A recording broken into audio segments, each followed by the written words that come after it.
اب وہ جملہ میں آپ کو سنا دوں کہ جو اس کہانی میں نہیں چھاپا گیا اور میں نے بڑھا دیا، اور وہ ان شیعہ سنی ساری کتابوں میں وہ جملہ موجود تھا، کیوں نہیں وہ جملہ لیا گیا؟ یہ مجھے حیرانی ہے۔ اور جب آپ جملہ سنو گے تو خود ہی سمجھ جاؤ گے کہ کچھ لوگوں نے نفسیاتی طور پر اس جملے کو کہانی میں کیوں نہیں شامل کیا، جبکہ مستند کتابوں میں یہ جملہ موجود تھا۔ جملہ یہ ہے کہ سب سنی شیعہ علماء نے لکھا کہ جب جناب سیدہ یہودی کے گھر پر اتری شان و شوکت کے ساتھ، تو 5000 یہودی عورتیں جناب سیدہ کے سامنے سجدے میں۔ جناب سیدہ کی کہانی صدیوں سے ایک مقبول ترین عمل ہے، لاکھوں انسانوں کی منتیں پوری ہوئی ہیں، اور یہ سب سے آسان منت ہے، اور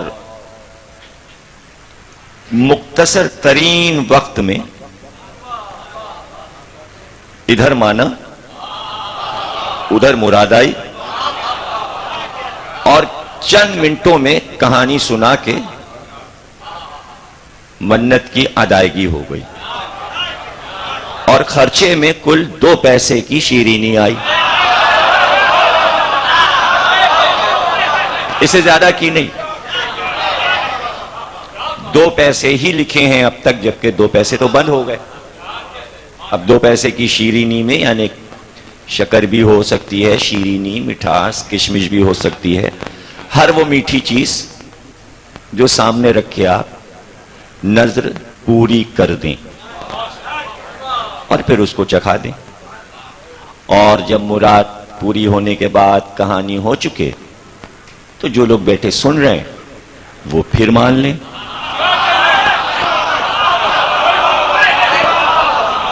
جس کا کام رکا ہے وہ پھر مان لے۔ ہمیں تو بچپن سے اب تک کوئی ایسا آدمی نہیں ملا کہ جس نے یہ کہا ہو کہ ہم نے کہانی مانی تھی، ہماری مراد تو نہیں آئی۔ اب وہ کوئی شقی ازلی ہوگا کہ جس کی مراد نہیں آئے گی۔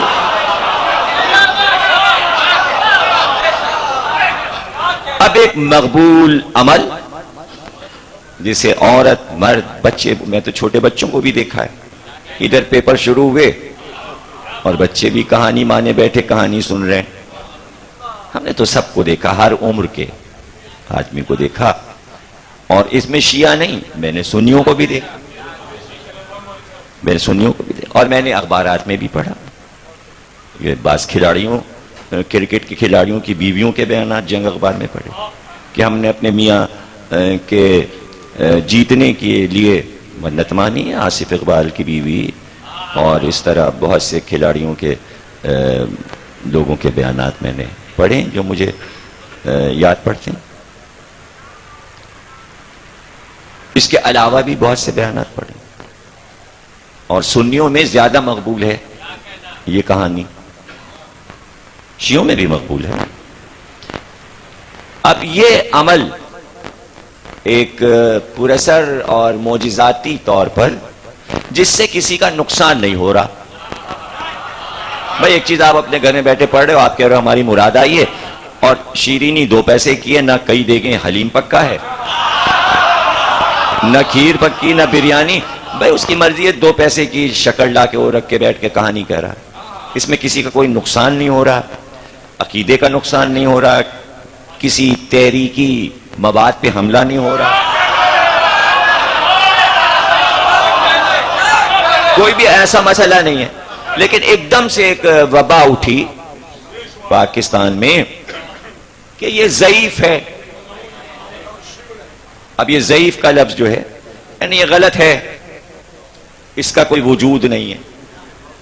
ظاہر ہے میں نے مجلس میں اکثر و بیشتر جوابات دیے ہیں، اور مجلسیں تو پڑھی تھے، پھر ظاہر ہے کہ وقت اتنا نہیں تھا کہ میں اس کو لکھ کے پھر بات کرتا، تو بہرحال اب تھوڑی بہت فرصت ہوئی تو میں نے کہ صاحب کتابی حوالے دیجئے اس کے، دیکھو کل آنا تو ایک پرچہ میں نے یاسی تمہیں دیا تھا، ایک پرچہ دیا تھا تمہیں جو لاہور سے میرے پاس آیا تھا، ہے نا، وہ کل یاد کر کے پرچہ مجلس سے پہلے مجھے پہنچا دینا۔ تو اب یہ میں نے کہانی چھپا دی، اور یہ ہمارے حبیب صاحب نے اپنی والدہ اور والد کے لیے 1000 کاپیاں چھپائی ہیں سارے ثواب کے لیے۔ یہ بیٹھے ہیں حبیب الحسن، یہ بیٹھے ہیں شمسی کے چھوٹے بھائی، تو سب خرچہ ان کا ہوا ہے اس پر، اور انہوں نے اپنے والدہ اور والد، نیچے انہوں نے والد والدہ کا نام دیا، سورہ فاتحہ اور اپنا پتہ دیا ہے، اور ویسے یہ مسلسل اسے تقسیم کر رہے ہیں۔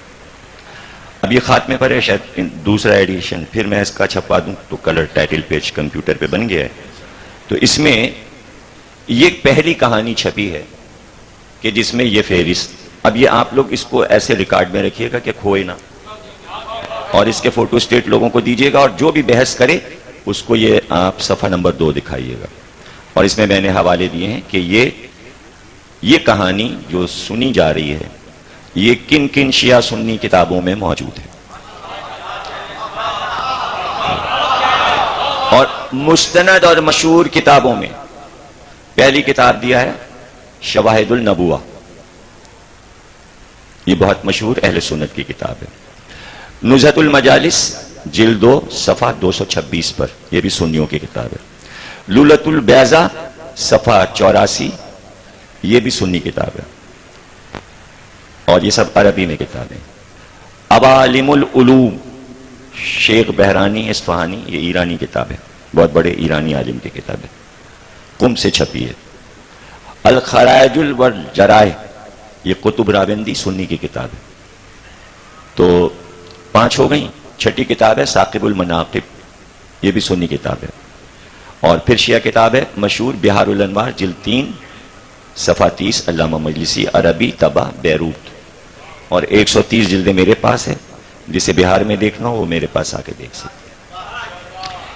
یہ کہانی اتنی کتابوں میں موجود ہے، یعنی یہ بنایا ہوا قصہ نہیں ہے۔ اب اس میں موضوع شروع کرنے سے پہلے یہ آپ کو بتا دوں کہ میں بھی اسی جو کتابیں چھپی ہوئی ملتی انہی سے کہانی سنتا تھا۔ جب اس کے اوپر حملے ہوئے تو پھر میں نے کہانی پہ ریسرچ کی، اور میں نے ہر کتاب کے الفاظ سے الفاظ ملائے کہ کیا بیانات میں کیا فرق ہے۔ تو ایک ایسا جملہ ملا جو اس سارے مواد میں نیا ہے، اور وہ اس میں ہم نے اضافہ کر دیا جو کہانی میں نہیں چھاپا جا رہا تھا اور لوگوں کو نہیں معلوم تھا۔ کہانی تو اسی طرح ہے جیسے کتاب میں چھپی، آپ کو ویسی ہی ملے گی، صرف یہ کہ اس میں نے میر انیس کے 3 بند، چونکہ میر انیس نے بھی یہ کہانی نظم کی ہے تو 3 بند مجھے یہ بہت اچھے لگتے ہیں، مجھے زبانی یاد تھے، تو یہ میں نے ابھی میں آپ کو میر انیس کے یہ بند بھی سنا دوں گا۔ میر انیس نے اس موضوع پہ پورا مرثیہ کہا ہے، تو یہ میں نے 3-4 بند انیس کے بڑھا دیے۔ مرزا دبیر کا ایک شعر صدیوں سے اس کہانی میں موجود ہے جو آپ سب پڑھتے ہو، صدیقہ نام رکھا ہے تو نے بطول کا، جھوٹا نہ کیجو مجھے سب، یہ مرزا دبیر کے مرثیے کا شعر ہے۔ یہ تو پہلے ہی سے اس کہانی میں چلا آ رہا تھا، تو چونکہ مرزا دبیر کا نام تو تھا ہی تو میں نے اس پہ میر انیس کا بھی تھوڑا سا ذکر کر دیا۔ اب وہ جملہ میں آپ کو سنا دوں کہ جو اس کہانی میں نہیں چھاپا گیا اور میں نے بڑھا دیا، اور وہ ان شیعہ سنی ساری کتابوں میں وہ جملہ موجود تھا، کیوں نہیں وہ جملہ لیا گیا، یہ مجھے حیرانی ہے۔ اور جب آپ جملہ سنو گے تو خود ہی سمجھ جاؤ گے کہ کچھ لوگوں نے نفسیاتی طور پر اس جملے کو کہانی میں کیوں نہیں شامل کیا، جبکہ مستند کتابوں میں یہ جملہ موجود تھا۔ جملہ یہ ہے کہ سب سنی شیعہ علماء نے لکھا کہ جب جناب سیدہ یہودی کے گھر پر اتری شان و شوکت کے ساتھ تو 5000 یہودی عورتیں جناب سیدہ کے سامنے سجدے میں،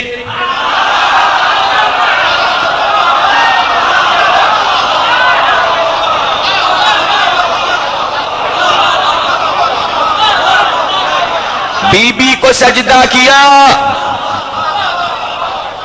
کیوں لوگوں کا کلیجہ پھٹا، یہ جملہ کیوں چھوڑا؟ دیکھیے یہ نفسیاتی الجھنیں ہیں لوگوں کی کہ اگر یہ سجدہ ہم نے لکھ دیا، بھائی یہودی عورتیں سجدہ کر رہی ہیں شیعہ سنیوں تو نہیں کیا کہ ان کی نماز روزہ اور توحید چلی گئی، تم سے کیا مطلب؟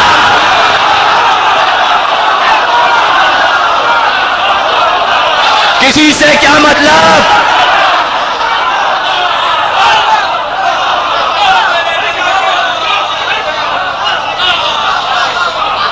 مسلمانوں کو چھوڑ کر یہ ذاتیں ایسی ہیں کہ اگر یہ کافروں، مشرکوں، ہندو، یہودی، عیسائی پر ظہور کر جاتے تو آج تک وہ سب انہیں سجدہ کر رہے ہوتے۔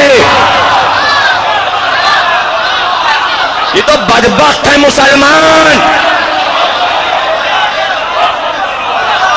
یہ ہیں سجدے کے قابل، اور ان کو سجدہ کرنے سے اس کا کچھ نہیں بگڑتا، نہ اس کی توحید جاتی ہے، وہ تو خود عادی ہے آدم کو سجدہ کروانے کا۔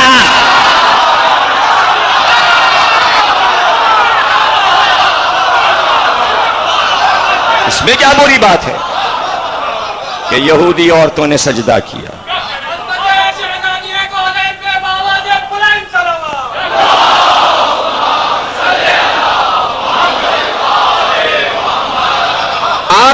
آپ کو ان ہستیوں سے زیادہ اس بات کا احساس ہے کہ انہیں سجدہ ہو گیا؟ آپ بہت بڑی چیزیں، آپ اللہ میاں کے بڑے ہمدرد ہیں۔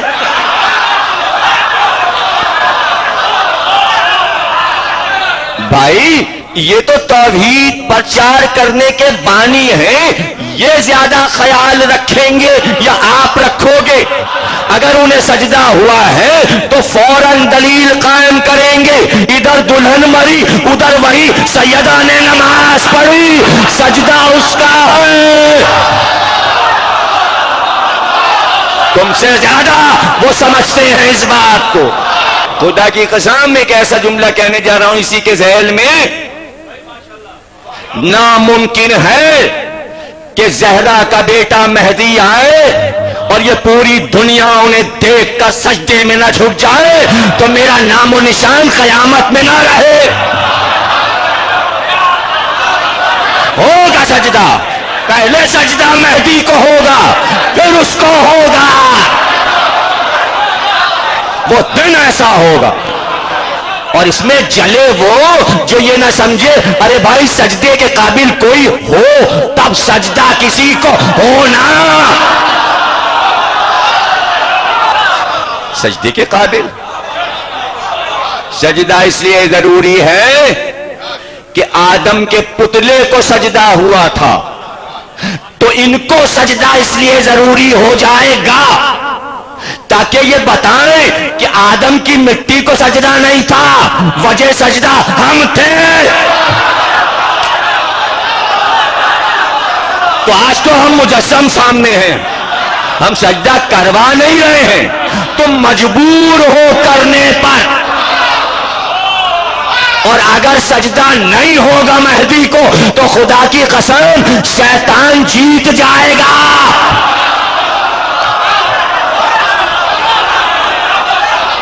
مہدی کو سجدہ شیطان کی شکست ہے، تو جس وقت زہرا کو یہودی عورتوں نے سجدہ کیا یہ شیطان کی شکست تھی، اس لیے کہ یہودیوں میں تو شیطان سمایا ہوا تھا۔ اس نے کہا میں تو انکار کر چکا، یہ کیا ہوا؟ یہ میرے کہے میں نہیں ہے، گر گئے سجدے میں، سجدے میں گر گئے۔ تو وہاں بھی یہی ہوگا، ان کی آمد پر شیطان سب کو روک نہیں پائے گا، ہوگا ایک ہی سجدہ صحیح ہوگا، ہوگا رجت میں بھی ہوگا، جب 14 کے 14 ایک ساتھ آ جائیں گے سجدہ ہوگا، سجدہ ہوگا، اور اس کی مرضی سے ہوگا، اس کی مرضی سے ہوگا۔ اس لیے مرضی سے ہوگا کہ رجت پہ اختتام دنیا ہے، آدم سے آغاز دنیا ہے، سجدے سے بات شروع ہوئی ہے تو سجدے پہ ختم ہو۔